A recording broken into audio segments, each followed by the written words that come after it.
Okay, here I am trying to finish out this junk journal that I created to study the Faeries Oracle deck that I have. And I'm a little over halfway through it, but I have done some pages in the second half. I really want to go in order of cards right now. So just to give you guys a look at how I do this, or how this will be done every day. I actually do 2 cards a day, so I'll be doing 2 prompts a day, and these are what the cards look like. And for the deck study, I've got like 6 or 7 questions, basically intuitively figuring out what I think the cards mean. And then I look at the guidebook, which I don't have right next to me right now, and some of Brian Froud, the artist, created these. Some of his other books about fae and fairies, and see if he has other thoughts about those particular cards that, or that particular card that I'm looking at, because the deck art is created by him, but the guidebook is written by Jessica Macbeth. So if there's, thoughts that he has, I might include them. And so that means right now I'll be starting with card 31 here, if I can find it. Yeah. I know what this card is called, but I'm not going to go into that. So this is a junk journal, and it's mostly for writing, for journaling in, and that's the journaling is my thoughts or whatever about the cards, and what I've discovered. And obviously, since I'm doing Junk Journal July, that will be that. This is the page I'm looking at, and for the first prompt, it's begin, and I don't have anything specific to say other than let's begin. Before I go on showing you some of the stuff I have, I've got this notepad from a hotel I visited. I think this was in San Francisco. Some cut pieces of grid paper. There are some grid pages in here. There's one. Not the same kind, but this is a file folder junk journal. So I've got bits of file folder left over from trimming it. And there is a making of video for this if you want to watch that. Link it in the cards and in the description, but it's on my channel in case I forget. This is a badge from, or a passport, I guess, from RenCon 2010 that I went to, where I got another of Brian Froud's decks. Some other ephemera that I think would go with, oh wait, maybe not this. Actually, let me use that for something. Packaging from the box that's left over that I could use. And I've got some stickers here. These are indoor plants in pots, some magical stuff, some things, planted pots from Documented Journey. Rub-on transfers that some of which I've already used in this, die cuts and stickers. Again, all of this stuff I've already used in the making of this journal and on other pages. And some dyed, what are these called? Paperback. So those are my supplies. I don't think I'll show you guys every single page as I create it, but at the end of each week, roughly, I will do a flip through and talk about pages that I didn't show in detail. So this page, this was some packing paper, and on the other side I just wrote, but I don't just want to keep it plain, clearly. So maybe I'll do like a flip down or something, because I don't think I've done that. I don't think I've done that. I know the name of this. So let's just go into the making of, shall we?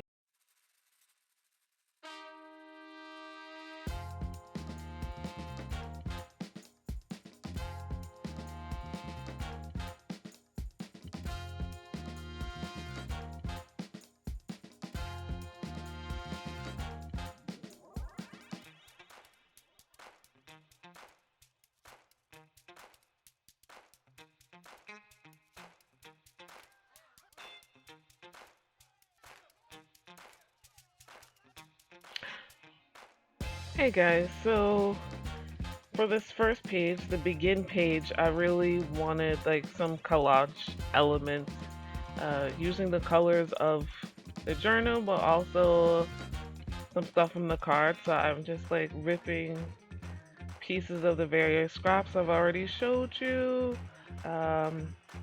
One of them I actually just did random markings of.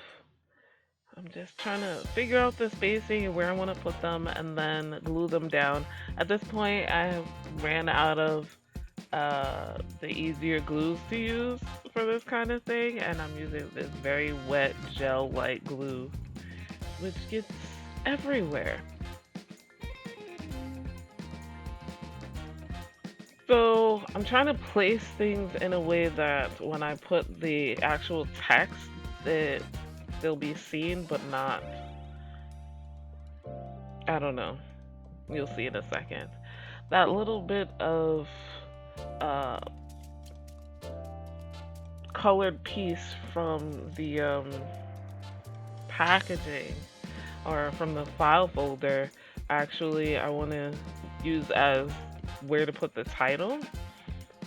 And then for the actual text, because this is a text heavy journal, I decided to use the backing of this packaging from one of my rub-on transfer or sticker things. So I wrote on it with my Stabilo pen. Used my corner rounder for two sides, and then I left that ripped edge there. I know I'm not completely happy, so I'm going to adjust some of the collage papers I put in the background there.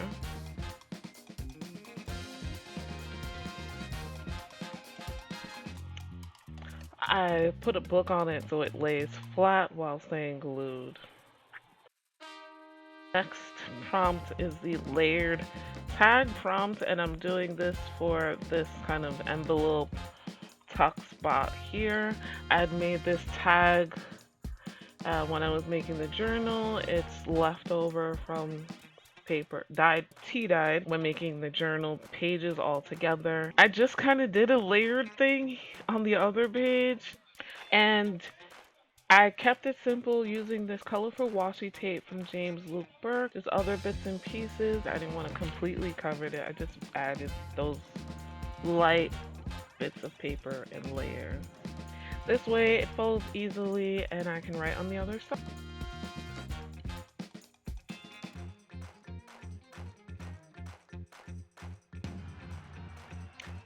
Here's a close-up of those two pages, so with everything written in.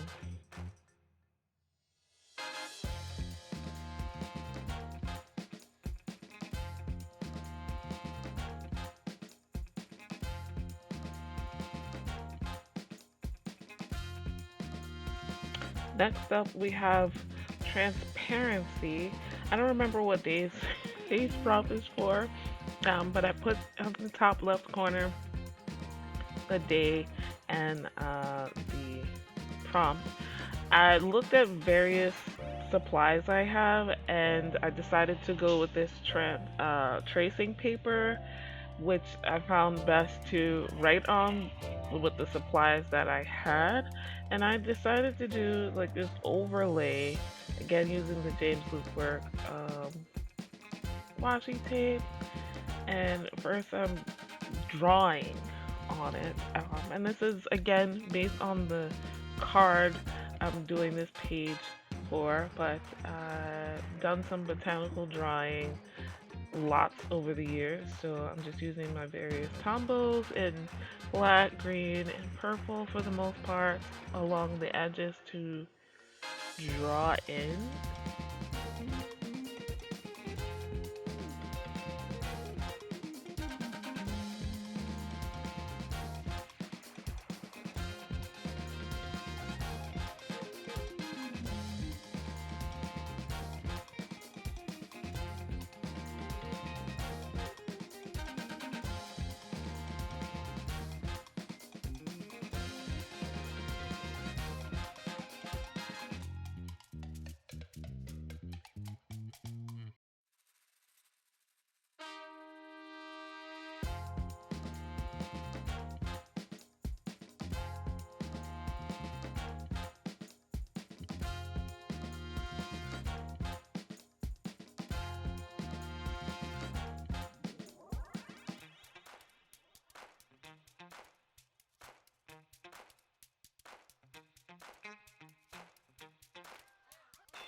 So now what I'm doing is, this is like the cover for where I plan on writing the text.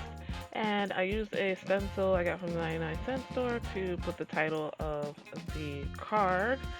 And like I said, I'll use the washi tape to do a flip up feel.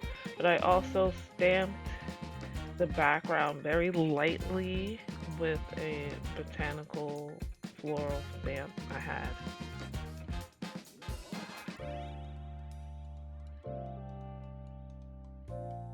Alright, I lost the footage for these next two prompts. They're symmetry and wallpaper, and this paper I had looks like wallpaper to me, so that's what I used, and it has like an open door fold out. The next prompt I'm working on is clashing patterns. I originally planned to do two like pockets or tuck spots in two different handmade papers, but I didn't feel that clashed enough. So I'm making a pattern using a stencil and my tombows at the bottom, and it's using pink and gray and black, and I'm just gonna turn the stencil so that the letters and numbers are in different directions and different colors. So it'll clash.